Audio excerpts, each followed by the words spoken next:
we are back for another season of Arise and Shine Stories of Triumph. So I need you to share this because when I tell you, you've been seeing me post about it, I have to be honest.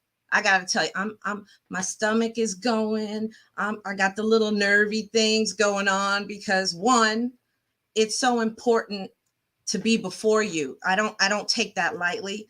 And I've missed you guys. So it's so great to be back. I know the Lord is going to kiss this episode because when I tell you that I have some phenomenal guests here with me today, you got a taste of them in the announcements.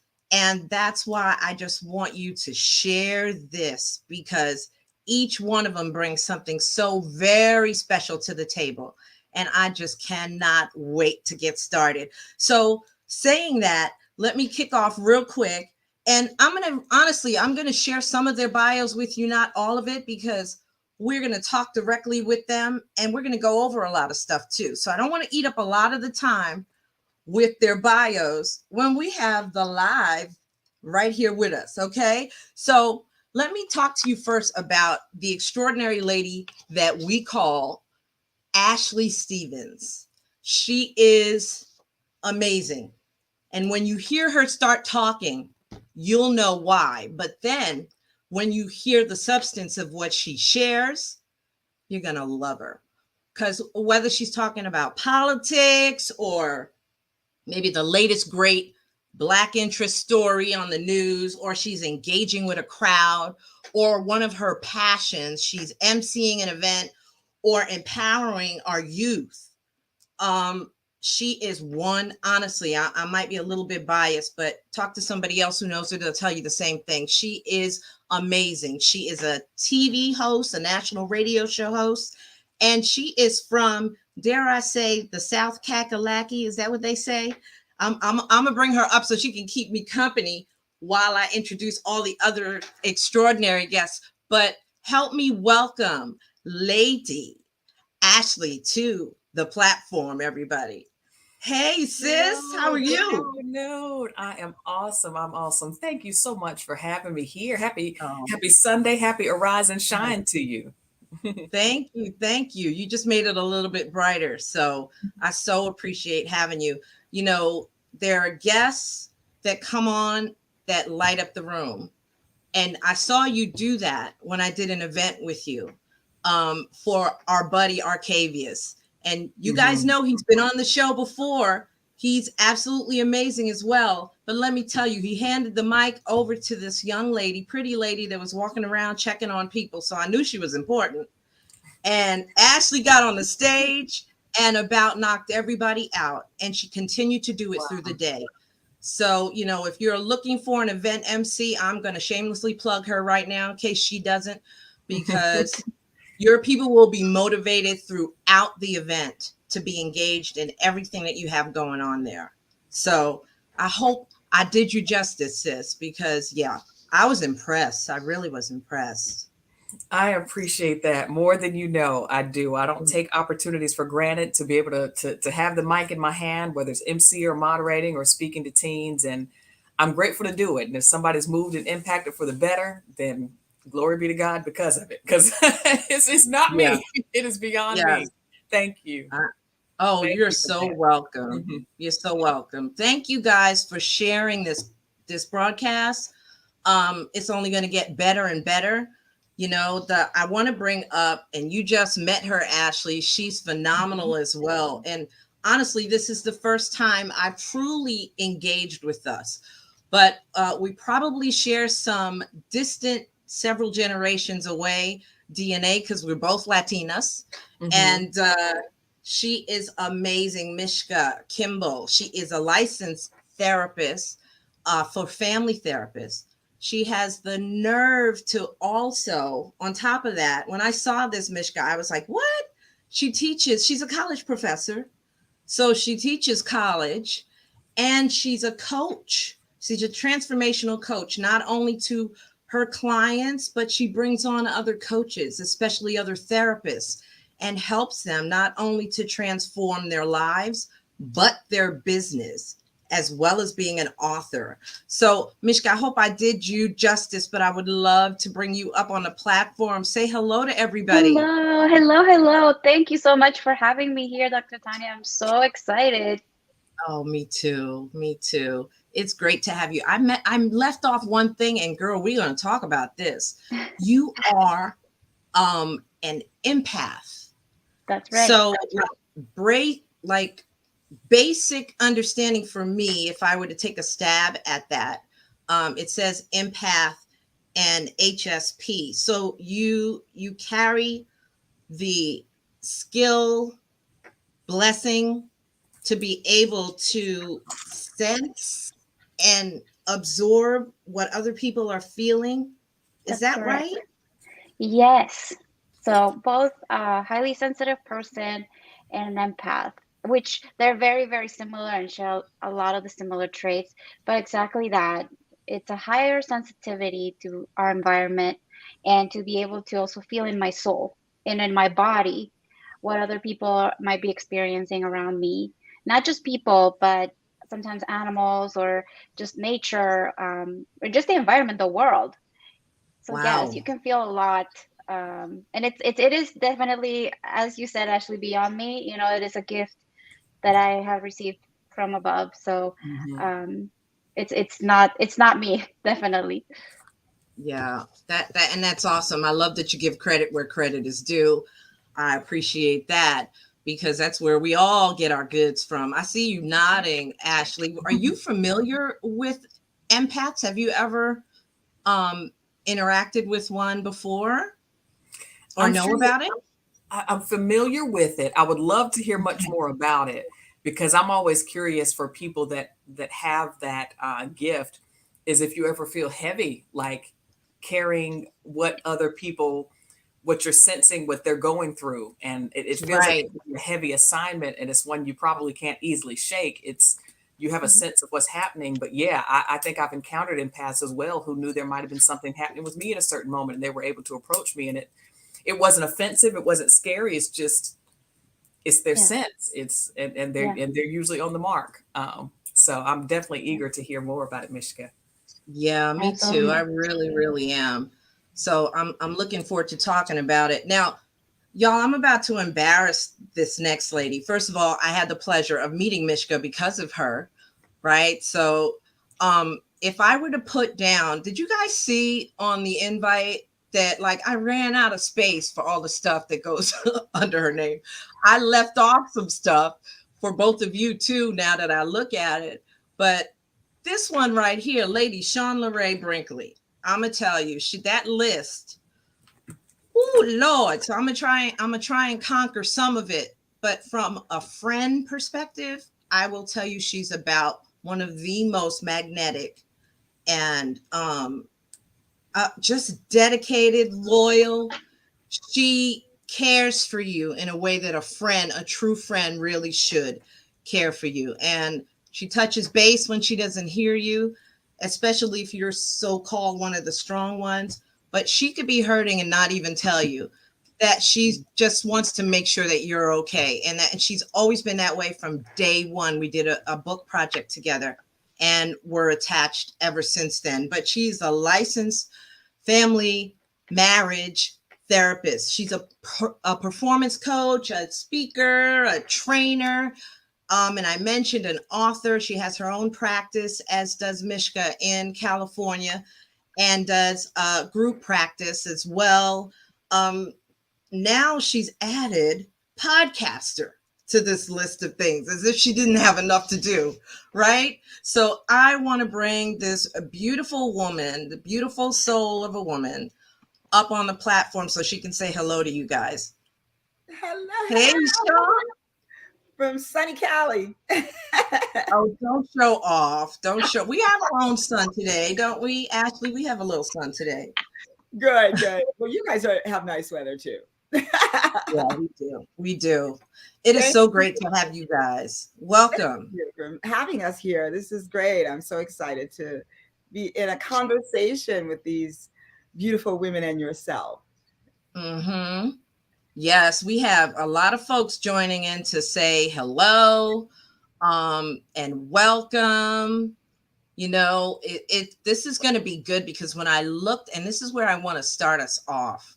When I looked up the word, because we use words so freely, we never really go back to say, am I using it in the right context? We just figure we know what it means and we keep it moving, right?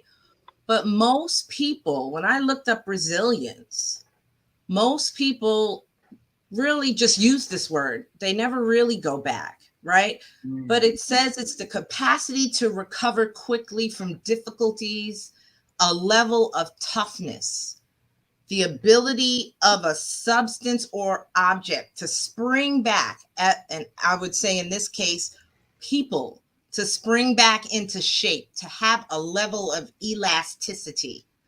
And that I haven't looked at that definition for a while, but I would love for each of you to speak on what does resilience mean to you, and what makes you think, or when you saw the title, Call Me Resilient, what did it bring to you? Ashley, you want to kick us off? What did that bring to you?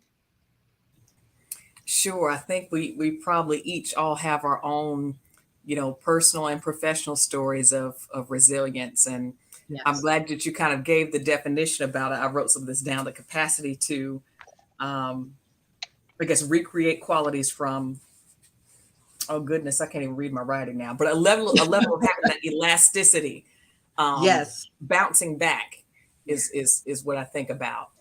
And I think that we're each equipped, whether or not we know it, with the tools to bounce back. Yeah. And the thing about being resilient is you don't know it. You may not know that you are or how resilient you are until the time and the test comes. Oh, say I that. think that's the thing about resilience. Yeah. Like you said, a lot of people, you can throw words out there, you can say words, and a lot of stuff sounds good. Oh, she's resilient, or that's a qualifier or a quality trait. But genuinely, you may not know how resilient you are until the time, the task, and the test comes. I can personally speak to that, just having dealing with chronic illness over the years, and that impacting some day-to-day functions, career functions, missing school, missing work, not having a diagnosis for 25 years until I was finally diagnosed with stage 4 endometriosis, which by that time I was my late 30s and told that natural conception probably wouldn't happen for me. And hearing things like that, is pretty devastating in the sense that Jarring. It's very jarring, given it took so many years and so many misdiagnoses to get to that point. But I'll say the resiliency of it is, well, what can you do? Thankfully, I'm still here. I can keep living. The bounce back that is, I have the information. So now what can I do with it to create a path forward instead of staying stuck or feeling like I'm in a place of being stuck and down or depressed and not being able to really move forward. So resilience is it's a verb, it's an adjective, and it's one of those, like I said, that you'll know how resilient you are when you have to live through it. Absolutely. That is so true. It's so true. You don't really know how much you can stretch until you get stretched, right? That part. Amen to that.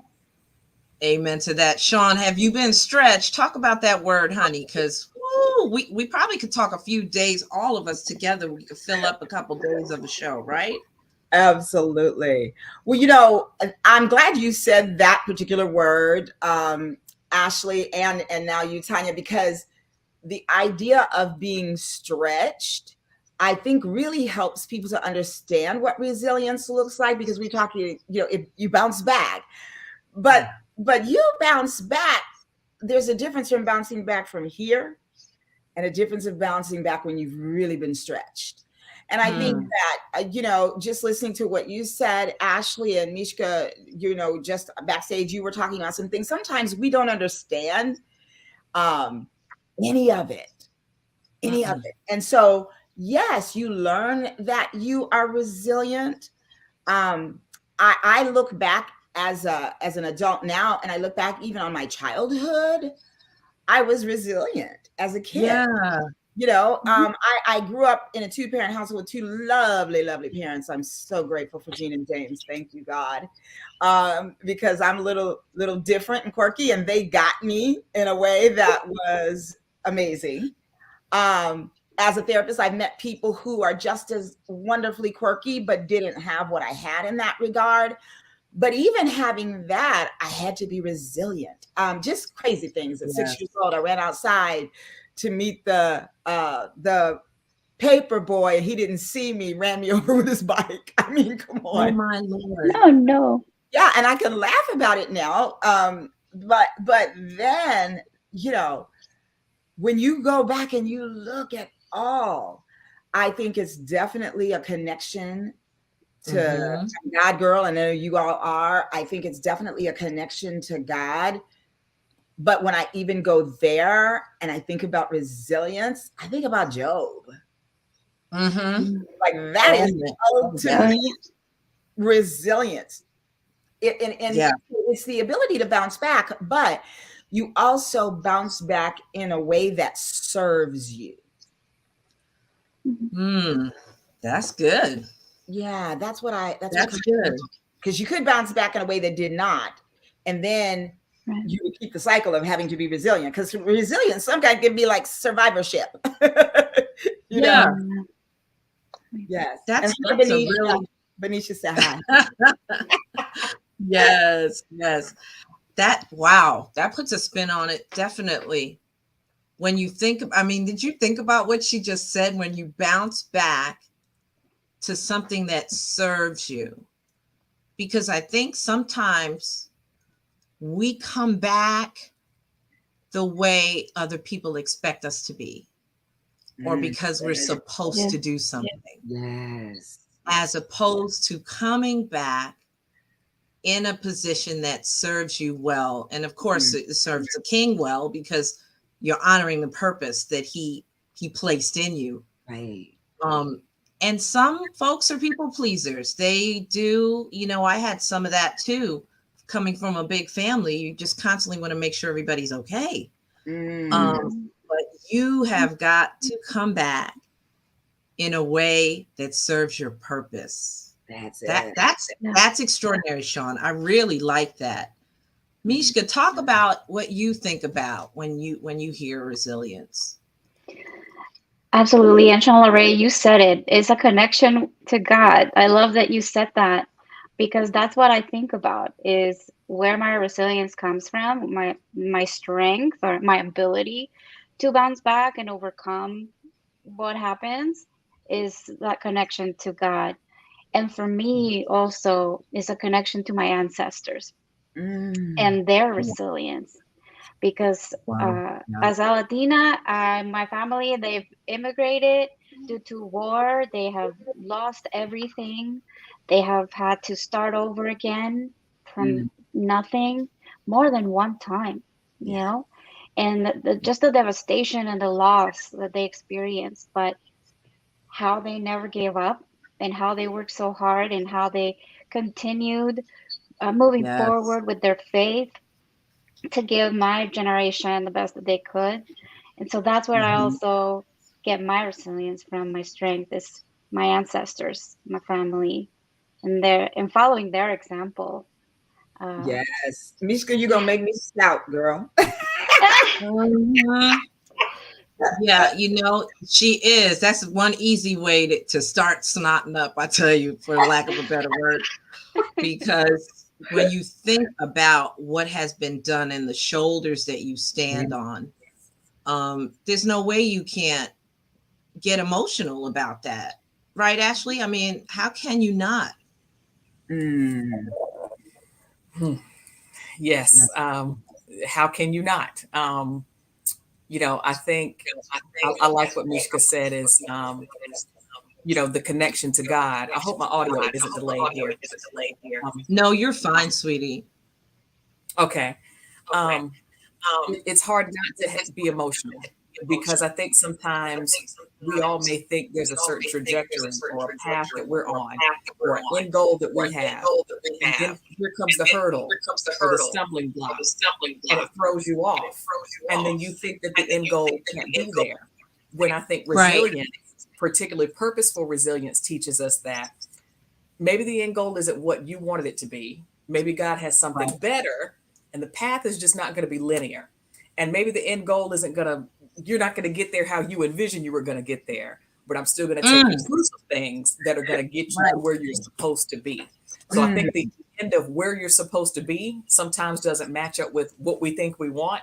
And then there's a whole lot of emotions tied up in that in itself, Yeah. right? So Mm-hmm. I think that the resiliency isn't sometimes just a one time, here's a tragedy that happened and you got to come back from it. Sometimes resiliency, she talked about Job. This went on for years and Yes. years Yes. and years and years. These Yes, ma'am. resilient moments are happening all across time. So that somehow at the end of this, when we're in the thick of it, and we can't see what the end goal will be, there's still some portion of this, or well, really all of us intended that God will get a glorious moment out of it. But Mm-hmm. that don't mean it's always easy or feels good going through it. Right. But the No. resiliency is more than It's just a not. one-time moment. It can be happening moment after moment after moment. And it's how you choose to respond to it in the midst of it that can make all the difference in terms of how you hold yourself together emotionally. I personally Yes. can attest to that. Love That it. is so true. Eloquently put. Sean, go ahead. I know you wanted to share something. Oh, I was just all in No. what I was saying. I was like, You yeah, just in it. Yeah, it's good stuff. totally. But I can share. I can always share. Okay. You can go ahead, honey, because I know you can share. When Ashley said that, it goes on and you're coming to it and you're resilient there, and then I got to be resilient here. Look over here. And it becomes, that's what I mean when I say survivorship. It's Mhm. almost like, no, I ain't going out like that. You know what I mean?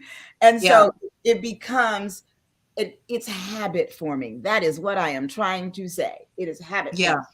Because I think that once you've done it, then it increases your faith. It increases everything, because you can see, whoa, that was no small thing that I just pulled up out of with the help of God. But so it's like, okay, that old thing, I don't think it's in the Bible, but if he brought you to it, he'll bring you through it. Come on now. So then you think about that and you're like, okay, here we go. That happened. And you're here. And so something else might be coming and you'll still be here. Right. Yeah. And if I can add. Yeah, please, Misha, go ahead. I think it's also, this whole process, as things keep happening and get thrown at us, it's also a process of acceptance, right? And surrendering and trust. And I think the more that we're able to accept what happens, even though we don't like it, we don't want it, but the more we fight it, the more we suffer. Versus once we are able to really accept it, like, this is what's happening, what's out of my control, what's in my control. Yes. Once I stop fighting it, I can move through it. Oh my goodness. Yeah. All I can say to that is a glorious yes, because that surrender piece, I mean, you hit everything. Benicia just said a few minutes ago, she talked about the fact that trust is key, because you're putting it all out there. Well, when you said surrender, that's what putting it all out there means. You've got to have that trust and the faith. And if you don't have that, you won't surrender. And some of us say, oh yeah, I trust you, I believe, Father God, but then we take over, or we snatch back that prayer. By the time we get back to our seat, what we put on the altar is back in our purse again, because we never really gave it up. Yes. I love that. I would love to speak to that. Mishka said this is about a process of acceptance. Sorry, I've been writing notes down. And Sean said, you have to realize, even though things continue to come up, I'm still here. So when I think about even just personal situations with, illness or things that happen in career over the years, or things that have impacted my voice, which is my professional, that's my professional role. I think I want to bounce back to those 2 points. The process of acceptance. again, is not always something that can happen overnight. Yeah. I think and I can personally speak to, like I said, when I received my first, my diagnosis for advanced stage endometriosis in the summer of 2019.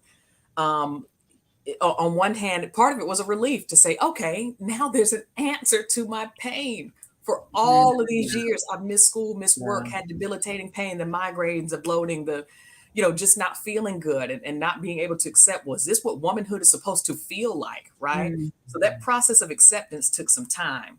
Then to Sean's point, I'm still here, right? I think that's something I struggled with is, yes, I am grateful. I have life. Each day I wake up is still a new opportunity to, Mhm. to move forward. But what I was struggling with was anxiety and depression. Me being still here and grateful for a new day and opportunity didn't mean that I was here in the present, because my mind was always fixated on, okay, now I've got an answer to 25 plus years of pain. So part of me was still stuck in, okay, now I look back, all these surgeries, all these illnesses, all these things added up to the diagnosis. But in the future, I'm always thinking, well, now what does this mean for maternity, for motherhood, for all the things that I desire? Oh, So, yeah. I'm physically here, but my mind state was never present. I was still very much fixated on the future that does not yet exist. So I Right. fully say to you all and to anyone listening that therapy was a great tool for me to Come help me on now. move through. A therapist said, you can't focus on tomorrow. It doesn't exist yet. You can't mind in situations that don't exist yet. So just wrapping up on their point, I'm still here in the process of acceptance. Being here physically and moving through each day is one thing, but mentally and emotionally, you have to accept that the present moment is the gratitude and the blessing we've been given, because nothing else beyond that, 100%. nothing Yes. else beyond that. Mhm. Oh Yes. yeah, yes, I think 100%. are jumping all over that. Go, Mishka. Yeah, it's like 100%.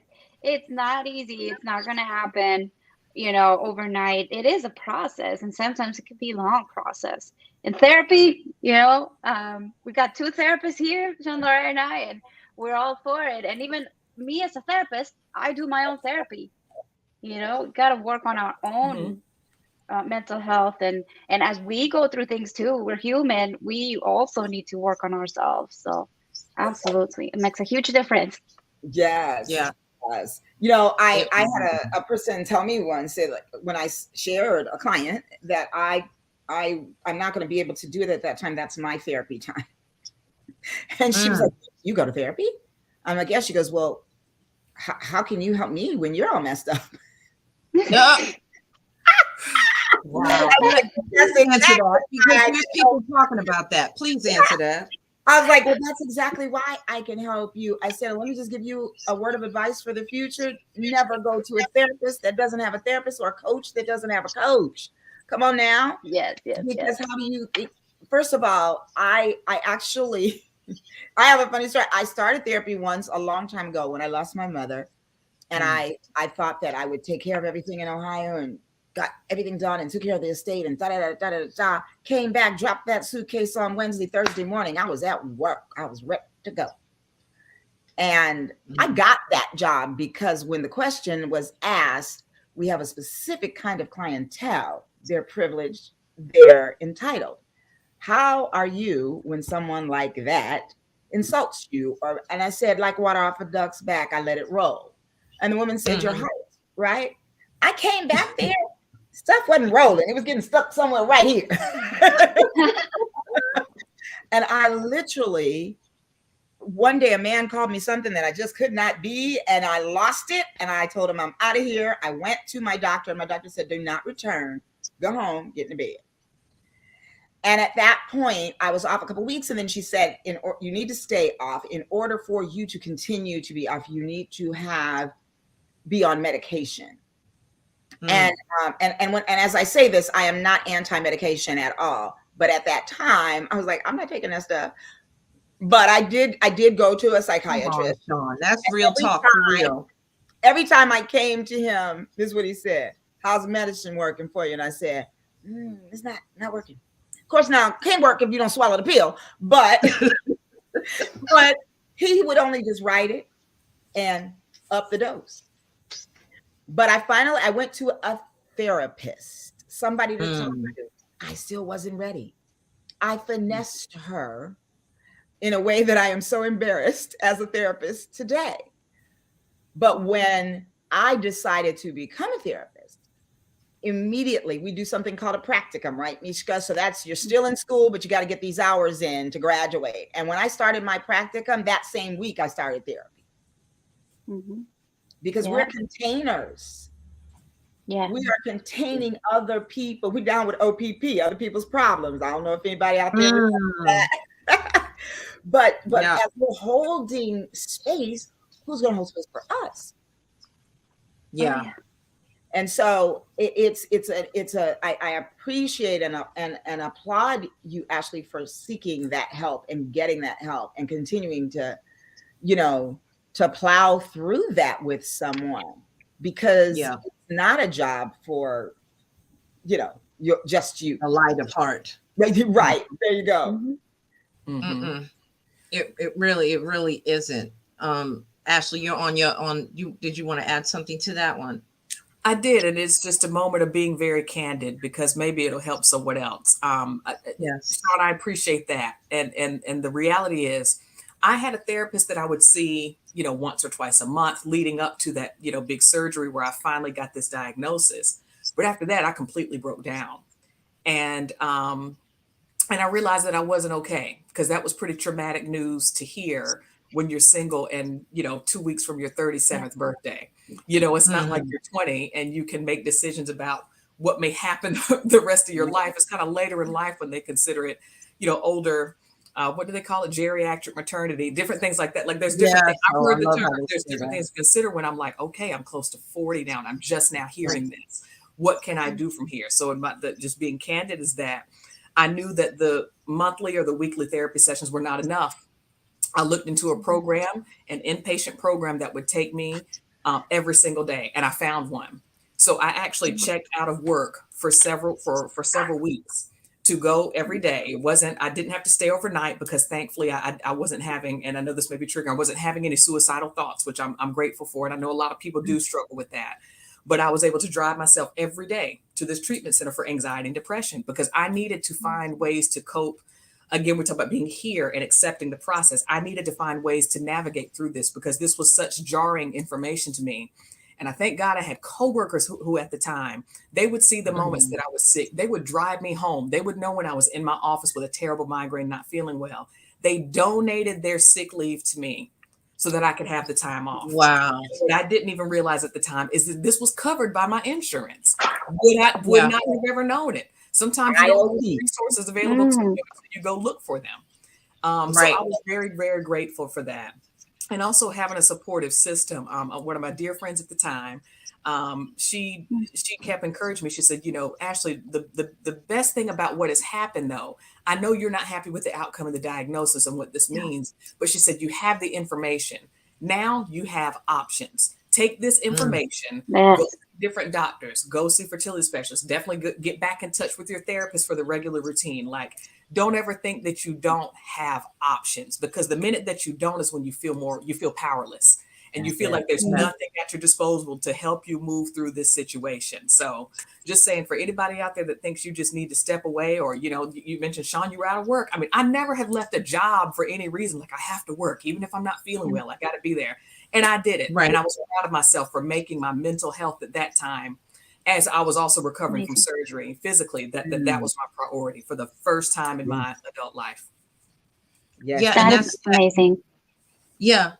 I would say one of the therapists, you guys can jump on that one, because I commend you, Ashley, for sharing that, because there's someone sitting right now. I know for me, I went through this whole period of being sick, and knowing that if I waited too long, but then I got caught up in my work and the time passed. And so I was torturing myself because I didn't move quick enough to remedy or do whatever I needed to do so that I could have my own child. And I turned around and that window had closed. So had I not had somebody to talk about why I was angry about that and internalizing it, because I never shared it with anyone, I just looked up and it was too late. So to me, one of you talk about, having some place to take stuff that you're dealing with is so important. Mhm. It is. I mean, it really is. I think that, we're not meant to be going through everything alone. We're not islands, right? We need that human connection to help us also through our healing.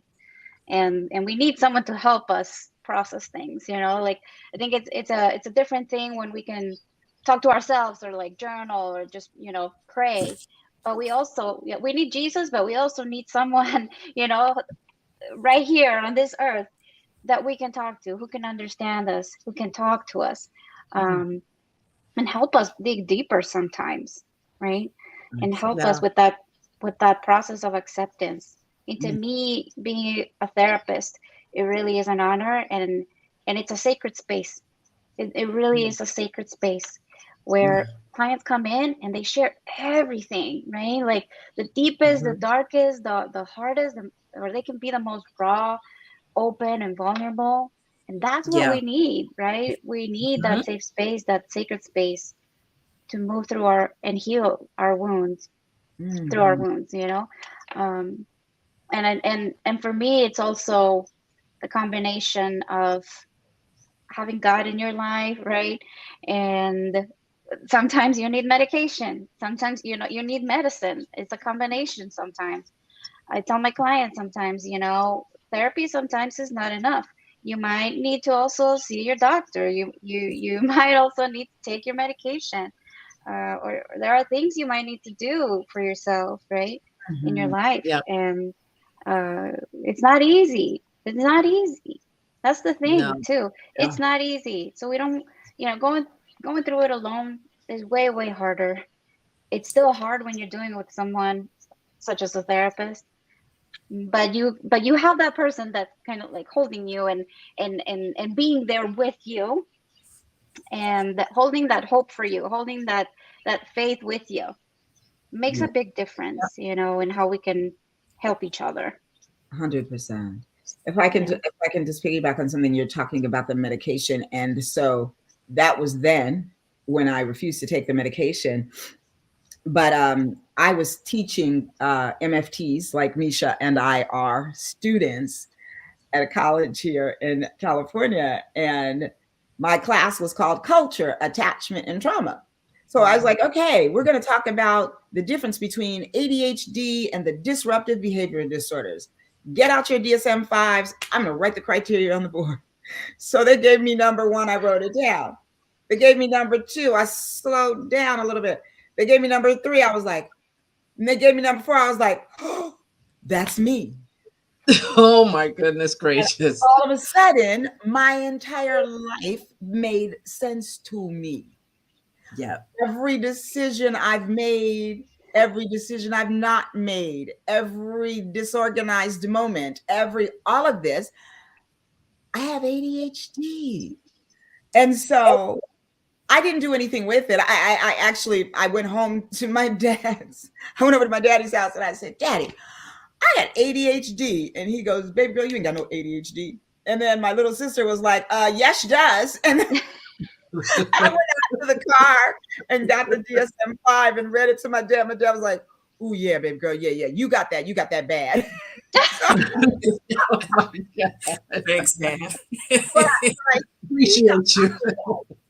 I speak out about it because yes, I'm a therapist, and yes, as you mentioned, Tanya, I do A B C D E F G H I J K L M N O P.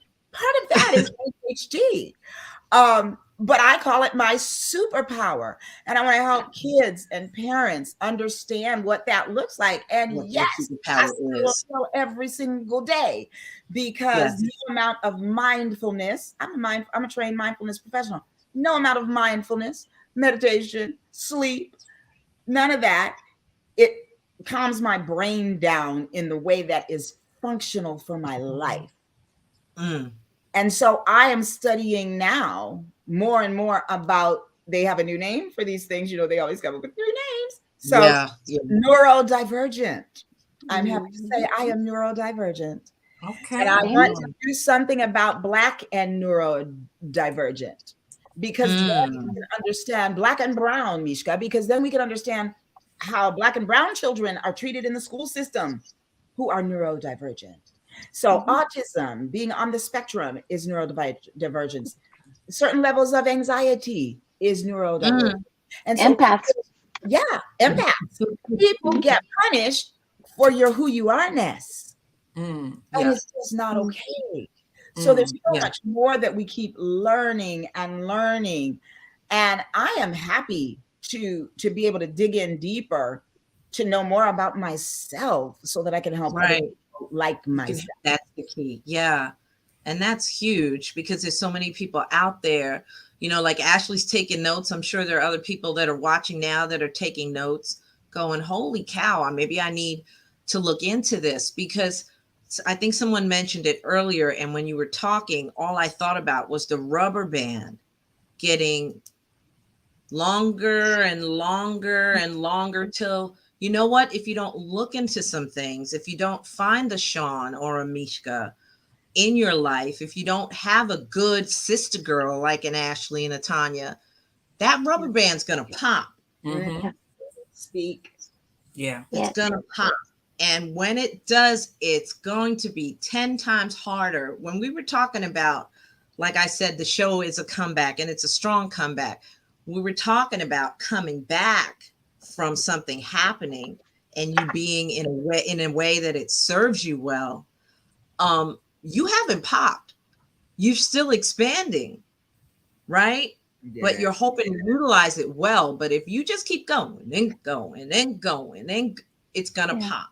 Yes. That's gonna be a huge mess that you may not come back from. Yeah. So, you know, I really want to say to everybody that's watching this, even right now or on the replay, listen for yourself. Listen for yourself. If you hear something that resembles you, guess what? You have benefits, like Ashley said, you may not even know you have, right? And so you explore that in your private time and have a consultative session with somebody if you're not ready to commit yet. But you would be, as a person that has grown immensely from therapy, you will be surprised the impact that it's going to have on your life to be able to put this somewhere, as well as your prayer journal, right? Mishka has a journal out. I'm about to put a journal out.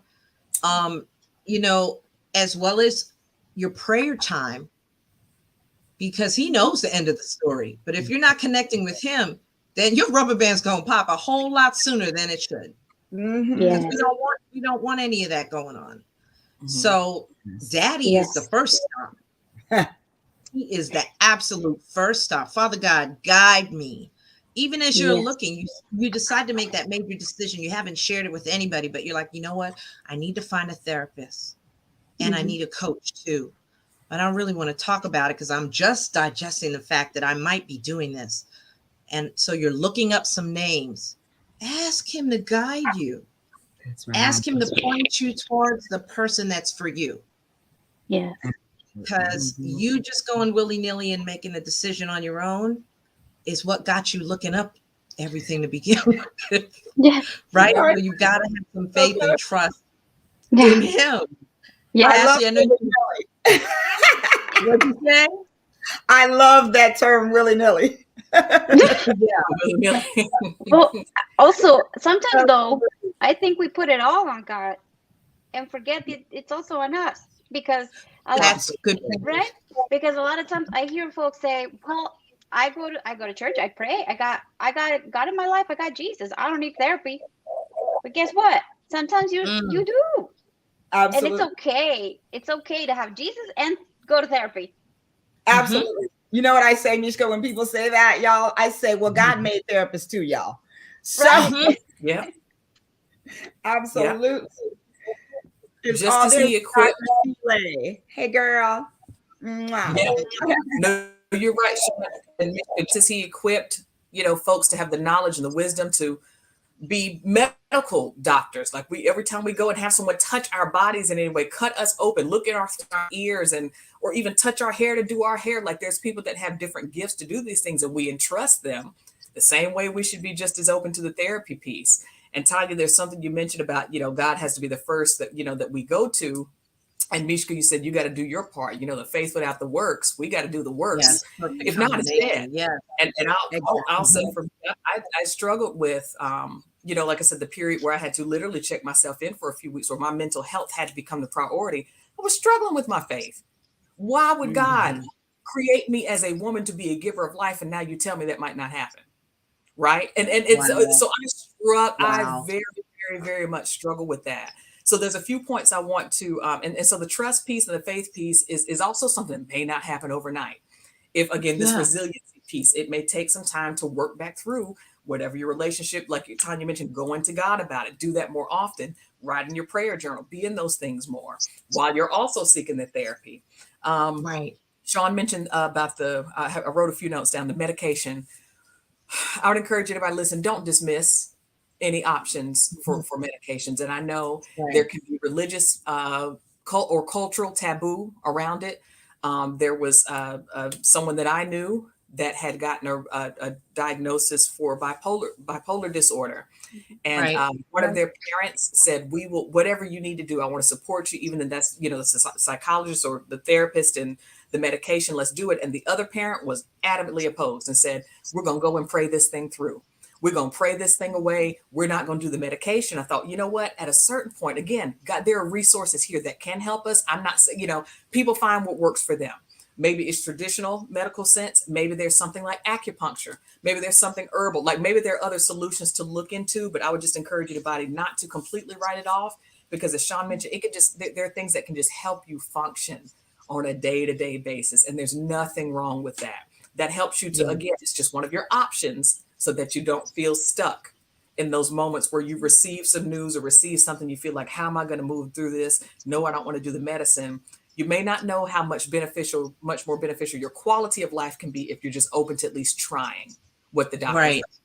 says.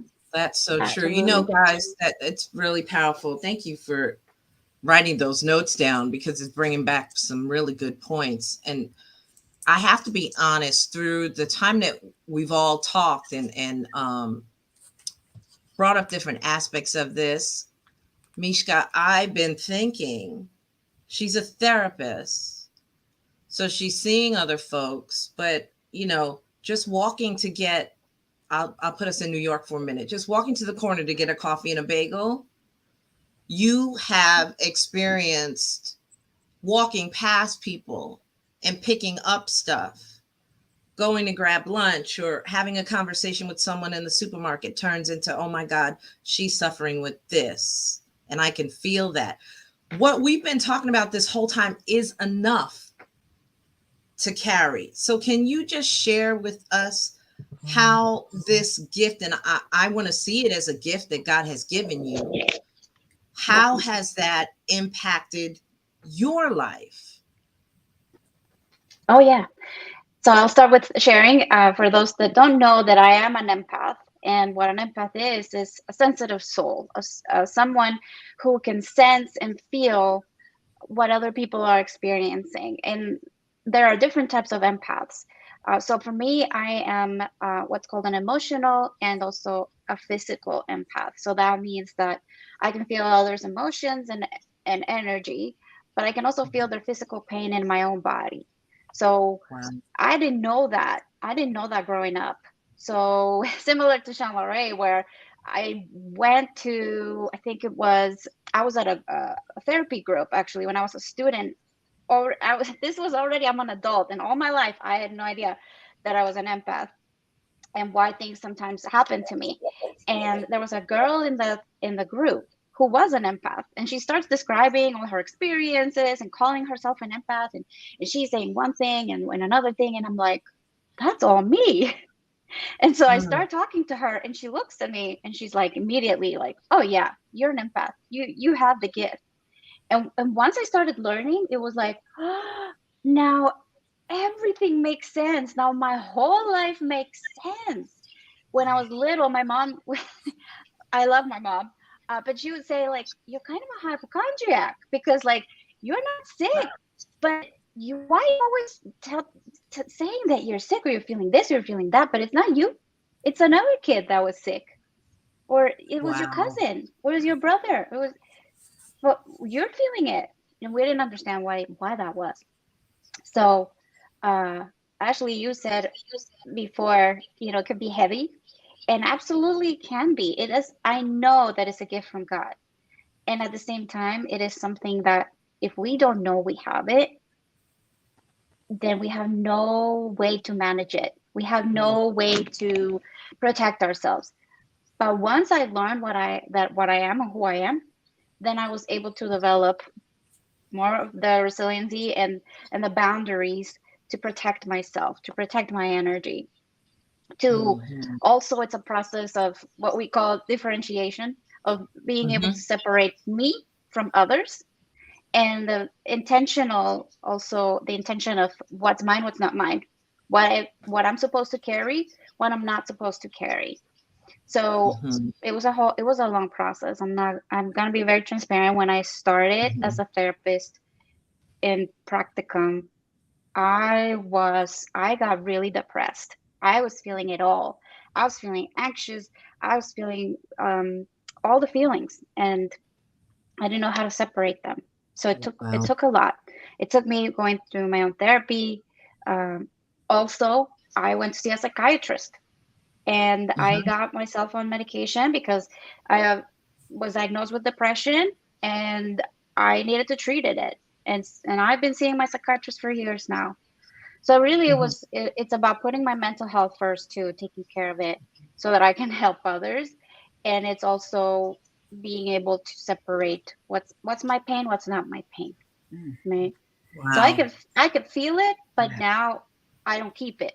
I'm able to let it go, or I'm able to ask myself, who is this that this isn't mine.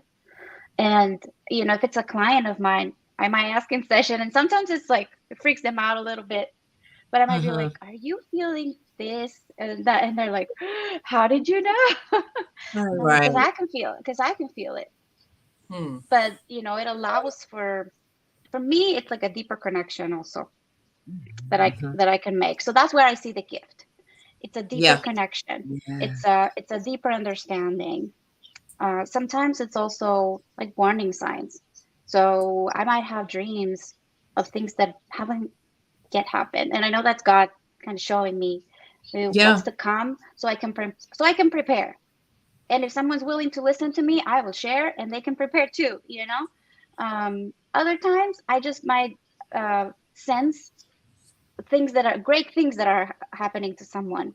Mm-hmm. One thing that I've always been able to sense is when a woman is pregnant, and immediately I can sense. Like I just look at them, and I'm like, I already know. Like I don't know how many people I've been able to say that to, and you know, changing a little bit, but Ashley, I wanted to say that I appreciate so much you sharing your story and being so vulnerable and brave. And you even helped me today because I've also struggled with the same thing, having endometriosis and trying to have a baby for now 16 years with my husband, and Wow. and it not happening.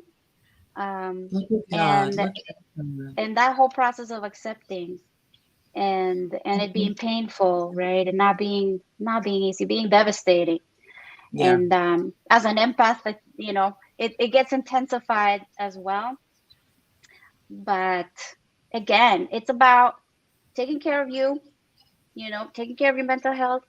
It's about trusting and protecting yourself. Wow. I protect myself with light. Like if I'm going, let's say, down the street, and I'm gonna encounter a lot of people, I ask God, protect me. I'm not gonna absorb anything that is not for me to Ooh. absorb. That's Mm. so good, Mishka. And we should Ooh. all do that. Yes. I understand why you would say that prayer, but that's a prayer that we should all do and we don't do regularly. If you're Yes. walking into a new place or Mm. even a familiar place sometimes, you have to protect yourself from things that may get in your space, or that you will absorb in your soul and your spirit. And then you go in with one thing and walk out with 10 more.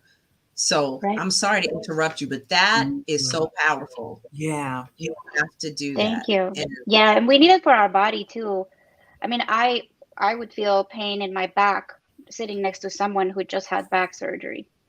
So, wow. you know, Wow. yeah. So, you know, I also ask God, you know, protect me so my body doesn't take on, you know, pain from other Ailments. or even like illness. Because Yeah. we absorb energy. There's energy all around us. Yeah. Mhm. Oh my gosh. I so appreciate your sharing your story around Yeah. this and clarifying it Yes. it as a woman of God. Yes. Because I think Yes. so many times we become afraid of that kind of power, and then people will dismiss it as charlatan, or all of Sorcery. other things and wizardry and all of that. And it's so not. It's such a gift from God. And why would God give me this kind of gift where I feel other people's pain? Because it's always not about us. Yeah. In the whole thing, it's like, I'm going to protect you, but this is your gift and you get to Yes. use it. Do you know what I And mean? we can't forget the greatest empath ever. Who's Hello. our Lord and Savior Jesus Christ. Amen. Hello. Wow. That was the greatest empath ever. And And it's a he said that, superpower. I'm Absolutely. assuming this so that you won't have to even experience it. And his tears were for our future pain that had not yet come. Were his tears. The blood that was spilled. So I see it the same way, Sean. I 100% agree with you. The gifts and us opening our mind, but most importantly, our spirit to recognize, because yes, there are people out there that are empaths. I believe they don't even know that they are. They have unexplained things that have happened that they knew were going to happen. I've been called apostle several times because I speak things, and then folks will come back and tell me, oh my, that just happened. How did you know? I don't take that lightly. I immediately start praying because I know it's from God. Wow. So for him to trust you that much, Mishka, to give you that gift, and for you to cherish it enough to seek wise counsel for yourself, to maintain that gift and constantly look to him to reinforce that counsel, that's the perfect recipe in my book. Thank you. Also, if I could just piggyback, I appreciate your educating others, and like the book. Oh yeah. By the way, I am one of the first people to pre-purchase that book. Thank you. But put the link in the private chat with your IG so I can share it. Absolutely. Yes. And I want to share this as a shameless plug. So Mishka and I are members, and the way that we met is of an organization called San Fernando Valley. That's where we live. CAMFT, and that stands for California Association of Marriage Family Therapists. And on October 9th, Mishka will be speaking about this very topic. Okay. I picked her. And Yes, you did. and it's going to be exciting. So I think that the link is up now, isn't it, Mishka? Yes, it is. I'm going to grab that link and put it in, or I'll give it back, channel it to you, Tanya, to put up too, because yes, we're San Fernando, Cali, but this topic is pertinent to people all over the world, therapists, coaches, curiosity seekers, and all of that. So I think that the audience might benefit from checking it out. And it's going to be hybrid, so you can, from wherever you are, we'll be in person, but you'll see it wherever you are. I'm excited for it. Thank you, Shanla Ray. Yes, and my book is called The Empath Self-Care Journal. And to me, this is, so I can try to help people beyond the therapy room, the one-on-one, and be able to help someone who maybe isn't ready to be in therapy yet, or is looking to get in therapy, or is just also starting their journey, discovering that they are an empath and want to strengthen the skills and learn how to better set boundaries, protect themselves, and better utilize the gift that has That's been given awesome. unto us. So thank you for That's allowing me to awesome. speak about this. Oh, of course. And we weren't gonna I wasn't gonna let you off the hook on that one because it's just so intriguing, and you've done such good sharing and explaining. Ashley, jump in. I know you want to share something. Yeah, this is Mishka. One, I was nearly moved to tears when you shared that you too are one of our fellow endo warriors. Yellow is the color for endometriosis awareness, and I'll say Oh what yeah. I think is empowering about what you shared is that even sharing your journey and your gift as an empath is that for so long you didn't know what it was. You took the time to study and figure it out, and now you're able to share that with other people. And the journal, the book is going to help other people who have the same gift. So I think when we think about the spirit of resilience, and again, part of that bouncing back, when you kind of come back together and center yourself, it's that part of not feeling stuck is to empower yourself. I like that Yeah. you're helping other people navigate through this. What I've been able to do, and it took some time, one of my support systems was a group called Endo Black, Endometriosis for Black Women Incorporated. And now I'm a board member. So I Oh proudly, yes. gladly talk to other Awesome. women, particularly young That's women and awesome. particularly women of color, about, well, what are the signs? What are the symptoms? Where can you get treatment? Where can you get help? And a lot of it is just emotional support, just knowing that you're not the only one going through this pain. So I liked how you have shared with everybody how you didn't stay stuck and you turned what was happening to you in your purpose. And in my case, the pain into some purpose, Yeah. right? Because it helps you to move through it because there can be other people you're helping move through it. So thank Yes. you for that. And there's one other thing I wanted to share as well is I wish you all God's blessings in granting you the desires of your heart. I'll say that I've actually been at a point where over the years I've had so many doctors, and some of them I've chosen intentionally not to go back to because of how they speak to me and how they speak over me. And that's Yes. something that I often share when I'm speaking to crowds. If I'm emceeing, especially speaking to teens, I'm big on affirmations and words because biblically we know life and death is in the power of the tongue. We know that even in the Mhm. natural sense, however people choose to believe, that there's power in the things that you say. And Yes, ma'am.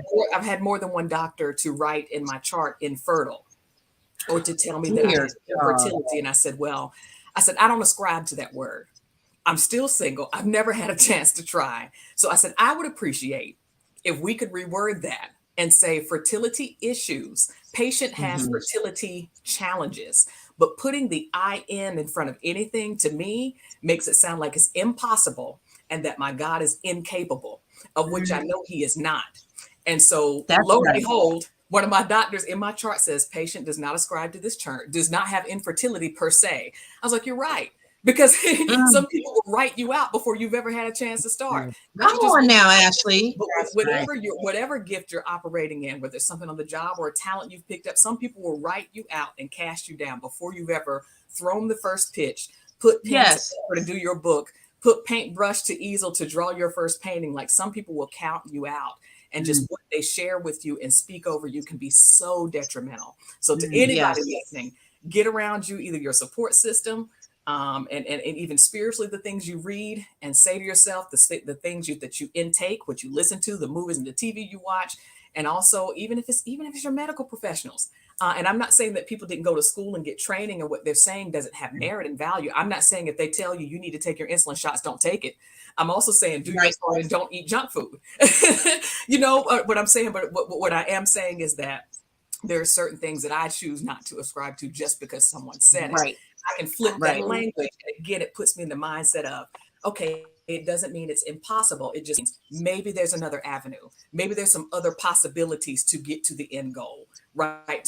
Maybe there are other ways to look at how I'm going to get there that look different than whatever I thought the traditional path was going to be. And that's also when the Yes. faith piece has to come in and increase as well. So thank you for sharing. That meant a lot. Yeah. Yeah. Thank you. I just love Yeah. you, lady. I love you because you made my words that I shared, because I honestly felt that was going to be the case, and God made sure it happened. Like Placida said, the diversity of thought and topic. This has been so enriching, and you've turned around and blessed each other and blessed me. So that could only be a God thing. So I'm just so very grateful. Just so grateful for all of you for your yes. And I know the replays of this are going to really impact a lot of lives. If you wanted to make a final statement, what would you want people's takeaway to be specifically for you? You want to kick us off? Mishka, you could kick us off. What would I like for people to, I guess, take away from today, right? Mm-hmm. Well, I think it's important to remember your path is your path and it's unique. Don't compare your path to anybody else's. If you don't bounce back as quickly as somebody else, that's okay, because that's your path and at your own pace. That's right. And trust in yourself, trust in your God, and also do the work. Do the work, because it's important that we do the work on ourselves. Mm-hmm. Amen. Mhm. Great points, Mishka. Thank you. Thank you. And thank you for having me today so much. Oh, of course, honey. You stuck with me now. Oh, good. Hermanas. Muy All bien. right. I love it. I love it. All right. Who wants to jump in next? I'll go. Okay. There's one thing I want to say about the idea of resilience, and this is something that I've actually just been studying a little bit more. And Mishka, you, I'm sure, have heard of this, and maybe you too, Ashley and Tanya, but it's called post-traumatic growth. And so we all know about PTSD, post-traumatic stress disorder. When you have something like that, you definitely need your resilience to kick in. But Right. post-traumatic growth speaks to people who don't have that natural capacity for that survivorship or that leap forward and the bouncing back and all of that. It's like it is the struggle is the post-traumatic growth. So it's not the act of bouncing back per se, but it's the struggle that you go through to get back. And that's called post-traumatic growth. And I think with us talking about the power of words in using and understanding and looking that term up and really going through it, it gives some hope when you're feeling all those things that we talked about that don't look like, happiness and joy and, oh, this, I'm so glad this happened to me. I'm growing, I'm getting through it and all of that. When those things are away from you, when you can't reach out and grasp that happiness or that, dismissal of the way that you feel, when it's just the truth and it's not I don't feel good. This is not making me happy. I don't love it. Any of that.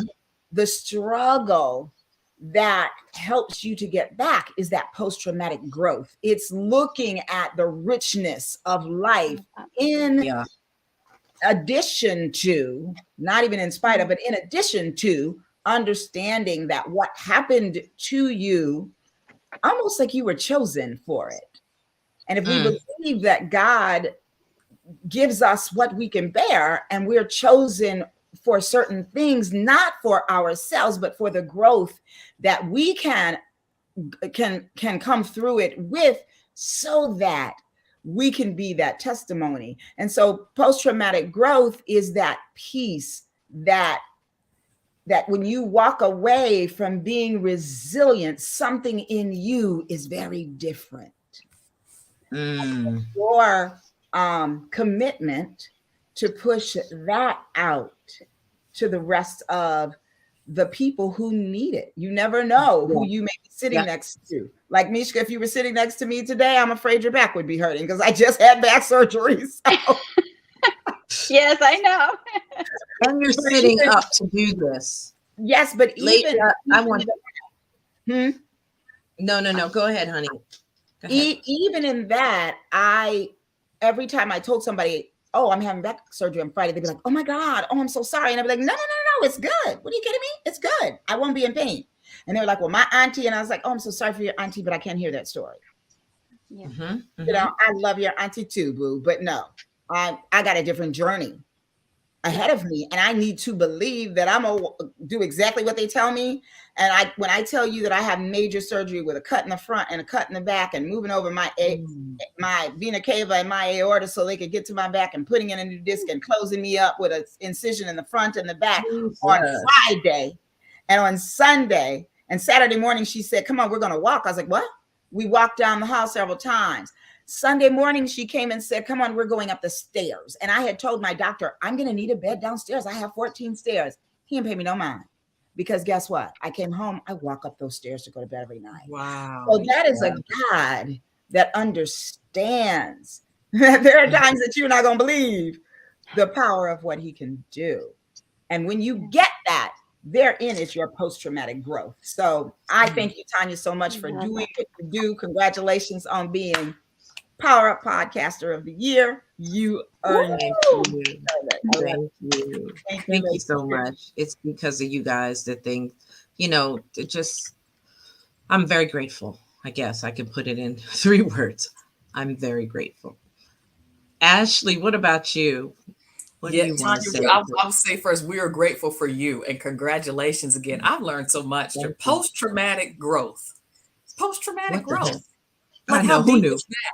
But that speaks right to this whole point of resilience that we were getting back to, is that when you're going through something, it doesn't feel good while you're in it. You may not, again, be able to see the end goal because you were expecting a linear path, but God may say it may zigzag, go in the woods, up the valley, down the hill, but you're still going to end up somewhere where I want you to be. So I think that post-traumatic growth piece that's key. That's truly something to keep in mind. My final notes will be wrapping up on what each of these sisters shared earlier. Sean mentioned that even with her therapist, she said, I finessed her. In other words, she was trying to get the therapist to hear only what she wanted her to hear. And we talked a lot about just surrendering and the process of acceptance. I have a good friend, Jay Barnett. He's also a licensed marriage and family therapist, and speaks all around the country about healing, specifically for Black men healing.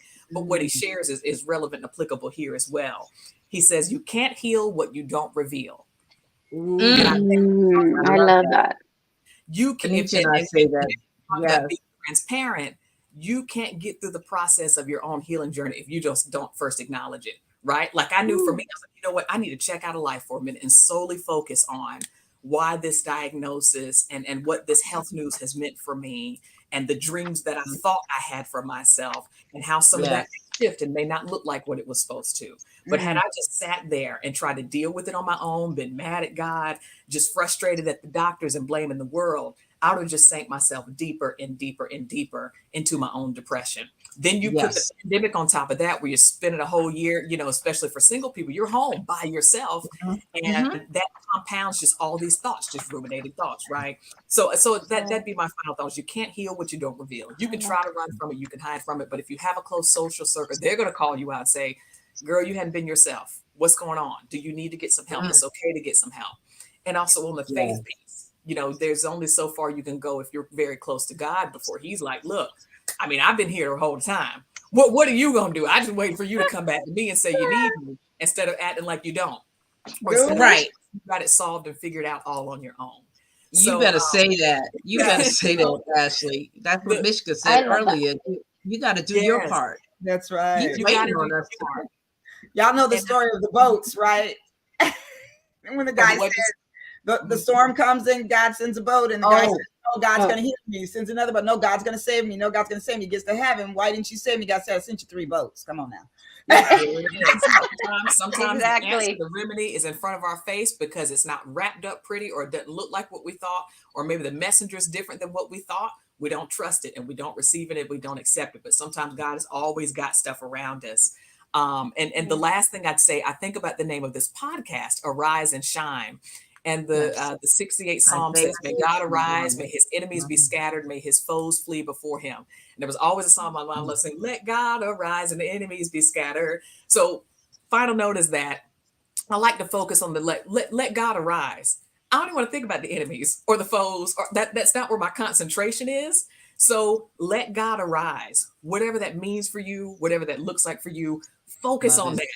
Don't focus on the opposition. Don't focus on the enemies. Don't focus on the foes or the trajectory or the obstacles, it doesn't mean they're not there and you can't move through it, but let God arise. Like for whatever that means in your life, in your journey, let God arise. Thank you so much, Tanya, for having Oh my me. And goodness. ladies, I've That so was amazing. enjoyed being a part of this. I know air Thank hugs. you. Air hugs for real. This has just been phenomenal, ladies. I want to again say thank you. We went a little bit over, but that's okay in my book because it was well worth it. And I know somebody that really needed to hear this is going to get this on replay. And when you guys share it out and all of it, we're going to bless a lot of people. So that's why I'm in this game. So I thank you. I am going to share a couple words with everybody and close us out. But I bless you all, each and every one of you. Have a good one. Thank And you. thank you for being with us. Thank you. Thank you. All right. Thank you.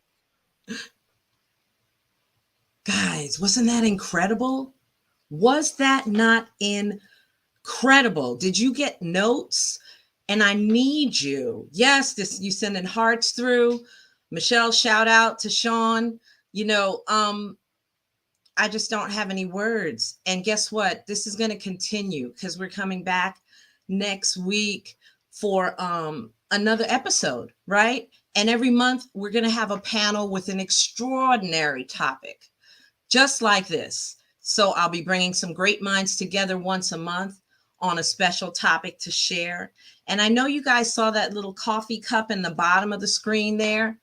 That is something new we're doing this season called Buy Me a Coffee. So if you find it in your heart to bless this show, that's where you go.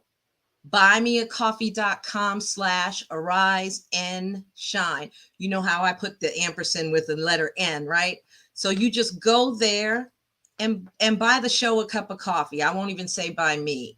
That'll help us keep going and do the things we need to do to be here for you every Sunday, our new time at 3:30. So I love you guys. I want you to have the most incredible week. Be blessed.